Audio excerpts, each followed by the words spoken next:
Good afternoon, I'm Malcolm Jordan and this is your Midday News Fix for Tuesday the 21st of October. Severe weather across the South Island, Lower North Island and Hawke's Bay is forecast to continue throughout the day.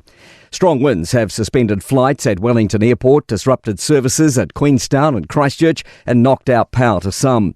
Flooding has closed the Lewis Pass and is affecting West Coast roads, with farmers warned to move to higher ground near Alpine Canterbury rivers. Meteorologist Tape Makabutane says the gale force winds in Wellington will blow into tomorrow. The strongest wind speeds are 140 kilometers per hour. And then around Wellington City, we've seen around 124 kilometers per hour.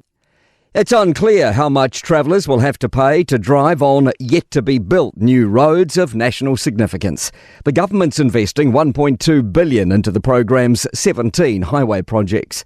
$675 million has been approved for starting work, with another $515 million set aside for acquiring land. Transport Minister Chris Bishop says the toll price for each road will depend on the road itself. The starting point for each of the roads is that we will look to toll them, and the Transport Agency goes through a bit of a process around that. You want to try and make sure that you're getting some revenue in, but you're also not putting people off using the road.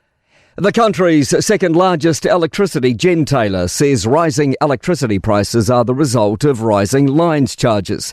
Inflation's now back up at 3%. The single biggest driver is electricity prices, which have increased 11.3% in the past year. Contact Energy Chief Executive Mike Fuge says electricity firms are having to pass on the fixed lines charges that cover the cost of infrastructure. They rose by about 20% last year. I think the average rise of the lines charge is about 16% this year. The Broadcasting Minister believes it's right to question whether online programs should need to meet broadcasting standards. The BSA is considering a complaint against internet media outlet The Platform. Prime Minister Chris Luxon says that could be overreach, and he has sympathy for host Sean Plunkett. Minister Paul Goldsmith says it's unclear why TV breakfast shows are covered, but not similar shows screening online. There is some sort of suggestion that there's this idea that it's going to cover the entire area of social media and everybody doing Facebook, and that is certainly not at stake. What we're talking about is a very small number of programs.